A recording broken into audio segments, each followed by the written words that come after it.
Radiant pick. I speak for the trees. I'm so strong, guys. I'm so strong. Hello, everybody. Hello, hello. I am here with two of the biggest brain, biggest muscle, biggest heart dudes in Stadia and Lizard. Good afternoon, gentlemen. We are here to cover the draft for this game, this only game of Fnatic versus Undying. All right, so we have the first two bands out, and we have some picks out. Tell me what we're seeing so far. So far, both of these teams have picked extremely stable, normal heroes, no chase picks. And in best of ones, you always have to be careful. There are arc wardens, there are possible, well, probably not Meepos. Medusa was definitely an option, and that's a very good ban. Yeah. Immediate response Timber. Yeah, I think it's a hard pick for Undying, actually. I'm curious what they're going to pick here. Nothing really comes to mind. I think, like you mentioned, the Troll is strong in lane, but there's always the potential of the Nature's Prophet 4, so you're not really aware where if it's going to have that lane matchup that you really want it to have. So it's a tough pick, actually. I'm curious to see what. Do you think that Lifestealer is playable? I actually saw Koipa play it a bit. Is your teammate? Yeah. Naga Siren, wow. Naga Siren, okay. Is that a good pick? Because you said that you needed someone a little more active, right? Not someone that just sits back and farms, and Naga kind of... It's just such a difficult hero to perform with. We've seen EG even try and fail, and Ortiz is considered in NA to be the best Naga Siren. So maybe this is a statement from Undying. We can take this hero and we can actually make it work. It's going to be difficult, as strategically you have to play a completely different game with the Naga. Right. I definitely think it's the best of one hero. Like, you're going to get farmed on the Naga. The game is going to most likely be in your hands because there's not really a lot of AoE clear on Fnatic. But if the game goes very late, I think this Luna might have the potential to just straight up out carry you. I think Invoker's open, and I don't really know if Fnatic favor that hero, but it's a very strong hero for this game. You get Alacrity on the Luna, you're going to output a lot of damage. They go with the Legion command. LC. So tell me how LC fits into their draft. So this should be our offlane, right? It most likely is our offlane. And you have a ton of AoE damage now versus Naga. Your laning stage itself, even though you're playing versus Enchantress, if you block the camps and play with the Nature's Prophet around Edge, LC should still have a good time. And that's extremely important for Fnatic. Still though, I feel like they're on a timer, and Naga is sort of a hero that, like Aiden said, in best of ones, can put you out of your comfort zone. You're struggling, you're making mistakes because you're doing everything possible to stop her from farming. Because it's the best day of TI other than the finals. We have 4 best of ones. The way the day started, the matches were so good, both of the opening series, and then to go into best of ones, this has been an incredible start to a TI.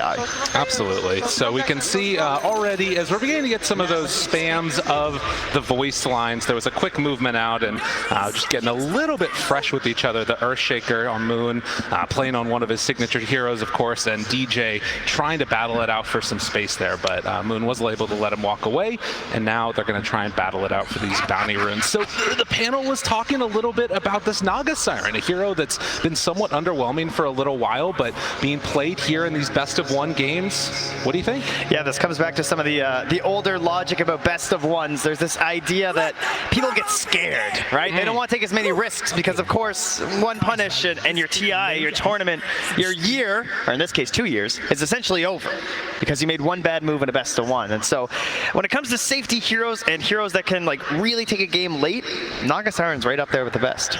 Well, we'll see if they can take it out to the late game indeed, but not too late because Luna looks very freaking scary as you get later and later. But Chuan facing off against Bryle in this mid matchup, one that we've seen time and time again throughout the COVID season. And Storm Spirit facing off against Void Spirit. And we'll see if they're going to be able to get off to some decent start, early rotations, most likely from the Void, and what Bryle wants to do in the Storm. Yeah, they have quite the battle throughout the entire game, right? Of course, they're both Spirit heroes, so you sort of know what they're up to, trying to get good initiations and pick off potential to set their teams up for the 100 to death on a single person, just bringing them down instantly. And, you know, Storm has to be a little bit more concerned about potential rotations, but these days we're fairly busy on the side lanes. ancient camps, blocking hard camps as we DJ get a little bit of pressure here onto Moon, who's keeping the wave back.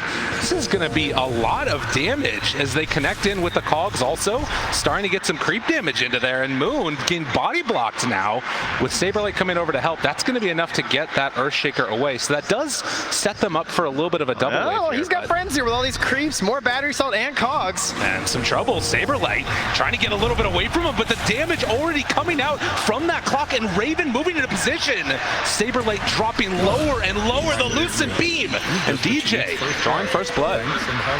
Oh, first blood onto a Clockwork 2. Already has the boots. That's going to secure the Tranquils now for DJ starting out, and I mean, you got to love seeing this matchup too. DJ, an amazing clock player, and then Moon Meander, even back in his off-lane days, one of his more iconic heroes in the Earthshaker. Going to continue to play a little bit on the weaker side, but now as we get to this 5-minute mark, this is where Night Stalker can start to shine a little bit, going for that 2-on-1 build. Yeah, we saw Jabs a lot of early points into teleportation the last time we saw him play this hero, just trying to get active all across the map, and he has another good game for it here, right? Luna, if you're trying to like last it versus the hero, you're never quite sure when she's gonna like turn onto you and get a stun and lead to some kills, and of course following a Clockwork all game is always gonna be good too. As you can see, Bryle still not level 6, so they want to put some pressure on. Jump in right away, only level 5 right now on Bryle, but they move in with the Nature's Attendants to heal him back up, so Bryle will live through that. Not so lucky as DJ. Good rotation, and right now Dubu, the man making the moves. Dubu with the baits, hiding behind the tree and popping out there with the help of the Satyr, turning what looked like a free kill onto an underleveled Storm Spirit into a reverse back. And you can see kind of the differentiation that we're seeing between these two teams, right? There's this core combo of heroes that have pretty good CS, but it's really supports on Undying that are trying to make up for that differential in terms of their net worth as well. Oh, and Moon Meander even messing with these darn treants here. Came over trying to get the rune. He's able to take that. Now Jabs did manage to deny another one, but he might also be Dubu. Oh, nice. Goes down. So they're able to make that move over. Bryle does get the obs ward, but comes at a cost. You can see the battle still going off as a couple of heroes rotate bottom. Dubu wanting to get active, and DJ is going to be there to break the smoke. The cogs down, Moon hoping to break this, but of course the Clockwork versus Shaker dynamic, but he's able to get that fissure block off. Moon Meander moves over, and Saberlight trying to play cleanup as DJ going to take him for a little bit of walk. This space created, but in the end he will fall. He's dying there, but he just saved Raven, right? Yeah. Raven was in trouble. There are some benefits here. You are the Luna, so you're going to have that bonus night vision. And of course, they're mostly going to be trying to make plays on you at night. You know, that's kind of what Night Stalker lineups do. So already going to be helpful there, but still best that your carry doesn't go down, and well played there from DJ. And look what his other teammates are doing here, pressuring into that mid lane, bringing over those supports once again. Moomian or Dubu, I feel like, well, particularly Moon, going to be very under-leveled with how much movement he's had to incur here. We'll just grab some creeps here and start hitting away. Absolutely. Top lane, here. Yeah, this should be a really easy setup. And there's the pull-in. They've got him caught for the moment. Gonna pop ulti from Saberlight as the chase down comes. And yeah, there was just absolutely nothing Death could do as soon as Bryle was there.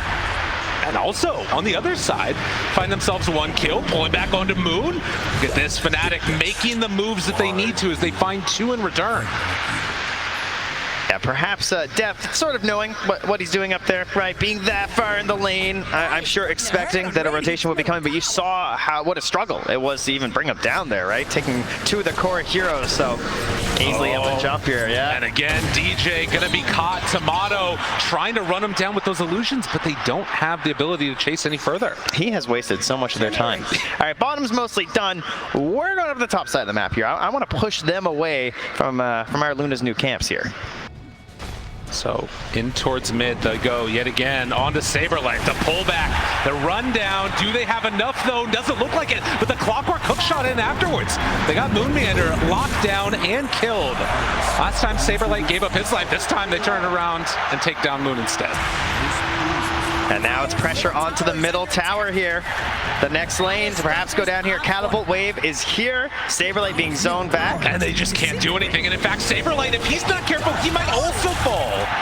So Chua and DJ making the moves, taking down this mid tower. And if Undying aren't careful, they're going to get shut out of their entire map. I see 5 heroes. I see 4 points Lunar Blessing. And I see 1 very dead tower.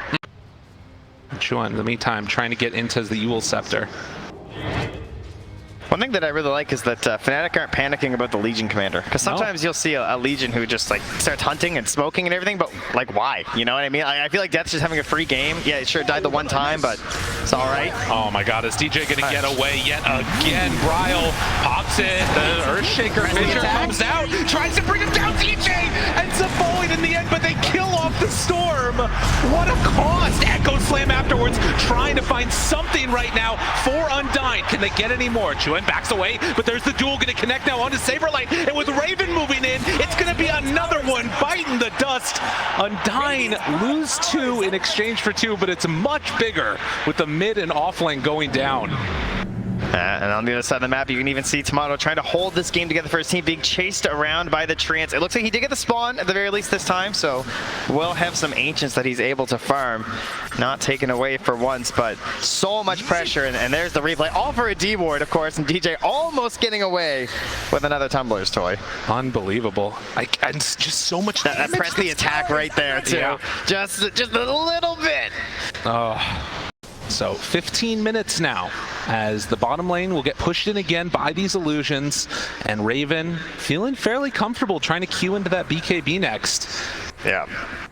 I definitely worry for Undying when this BKB comes out on the Luna. I feel like it's going to be a very tough timing for them to fight. And you're also looking towards a BKB next onto the Legion Commander melee eventually. But for now, it is the Blink and the Hood looking for a kill. And look at this. Wants the first duel win of the game. Saberlight, oh, gets caught off in the trees. Not often you get the Night Stalker at night. But when you have that clock vision and initiation, it's easy as pie. The Max Lunar Blessings are so good this game. Like, it's such an excellent idea to use this versus the Night Stalker. Just run into their territory and take away that advantage the hero's supposed to have. Like, it's difficult to prep for the setup that you're supposed to have this edge over your opponent. Oh, it jabs. He's hunting. He's looking. Ward behind. Oh, they got him off in the trees. Fnatic, they find themselves a target. Echo just to try and escape, and they won't be able to. Now Bryle looking to try and turn onto this, but another Cogs pushback. The Fissure onto Luna, getting a little bit of separation. And Jazz is still back here. Might have gone a bit too far finally, but the rest of Fnatic is moving in as well. They jump forward, find the kill on the Moon, trying to get that finish. DJ jumps in, but Chuen right on top of him as well. The jump from Death turns to the kill. Saberlight wants to clean up, but do they have anything left in the tank? Chuen gets the TP away. Raven, BKB, TP's out. A good escape from Fnatic, although they might be able to play a little bit of cleanup there. Death, blinking one, gets out. If they do start to wear down a little bit low on Fnatic, that's where maybe you're overextending slightly and things could get a little bit dicey. By the way, Orchid done on Tomato. Gotta be careful here, Fnatic, as they smoke into this. Oh, and Dubu. They need Tomato here.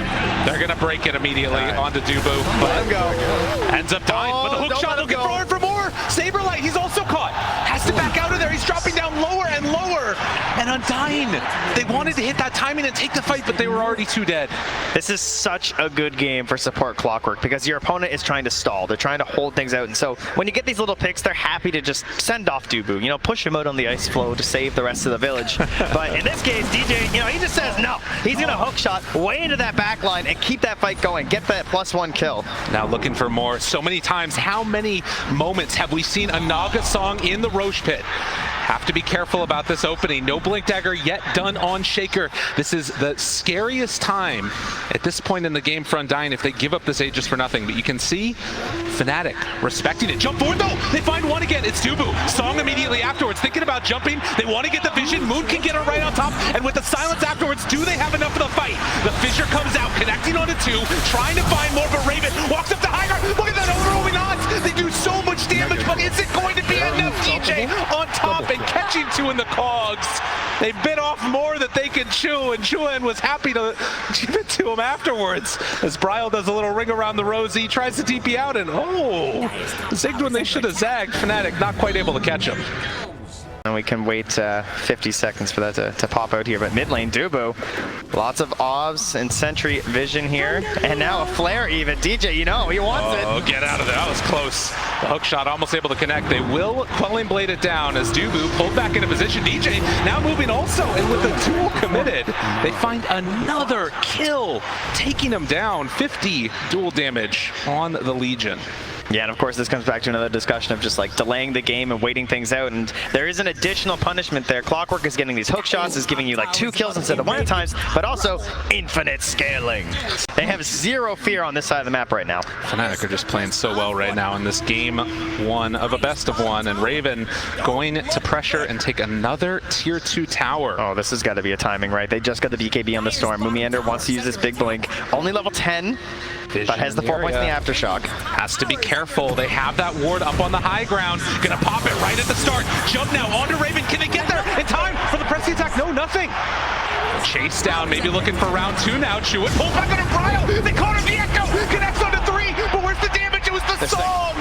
The timing. Oh, that was not how it was supposed to go for Undying. And now Dubu gonna get dueled. The fissure to separate, but the range is more than enough as they take down that Enchantress. Chewin goes in for more, and now the control's stun on a boat. Buyback. Can they kill off this Void Spirit? But there's the press the attack to keep him alive. And now it comes out for round 3 again. Raven will not be denied, and DJ giving the tip to his old coach. Oh, unbelievable. 18-7 and a 9,000 gold lead in Fnatic. I don't know if they're leaving. Tomato's just heading out of there. He knows right now, right? Oh, he actually finds DJ. Able to catch there. Yeah, back goes in the down. base. Brile looking for more. And that's another kill as they do bring down DJ.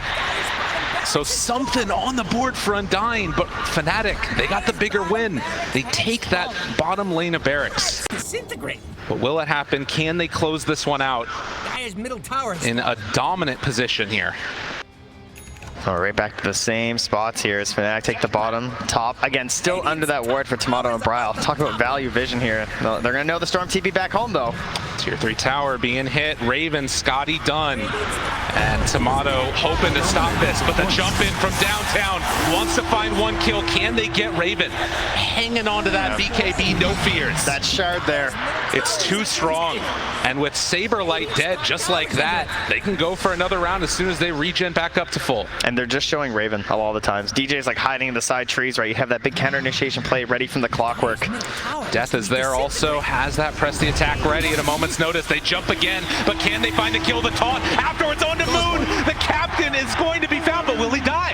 They have the song to separate it a little bit, getting Moonmeander out of there, but they've already lost Brile. I don't know if it's going to end up mattering. He wants to save his captain, but they can't save his life as Death comes in with 1 more press the attack.